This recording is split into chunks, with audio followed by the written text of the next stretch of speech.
This is Scott Becker with the Becker Private Equity and Business Podcast. We try and daily bring you short business episodes, short private equity episodes, interviews with brilliant private equity and business leaders. We also try to make sure you learn a little something as well as come away a little bit entertained if we can. Thank you for listening to the Becker Private Equity and Business Podcast. We're thrilled this week to be ranked first in the Apple Business News Rankings for Podcast. So God bless our listeners and thank you.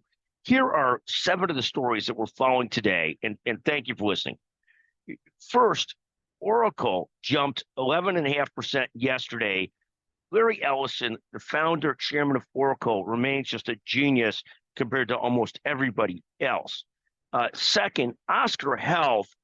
The leader of Oscar Health is David Bertolini, and if that name doesn't sound familiar, or it does sound familiar, it's because he was the former CEO of Aetna, who engineered the merger of Aetna with CVS. He's a brilliant person. He seemingly has turned around Oscar Health the last couple of years and has done an amazing job. They're up about 15% today. Third, JP Morgan Chase and the big bank stocks all fell yesterday. JP Morgan was down about 5%. Goldman Sachs was down as well. In fourth, in other bank news, Berkshire Hathaway has sold nearly $7 billion of Bank of America stock in the last several months since mid-July. That's an incredible amount of money, it feels like to me. Fifth story we're following today, HP, which has been on the comeback trail, dropped nearly 8.5% yesterday, so not as quick a comeback as we would think was coming. We'll also have just a few other comments. 6, the 2-year Treasury is at its lowest level in a couple of years.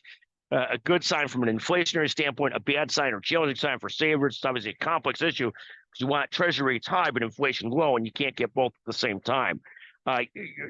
Finally, a quick note, the Trump stocks are down significantly today, down 10, 11%.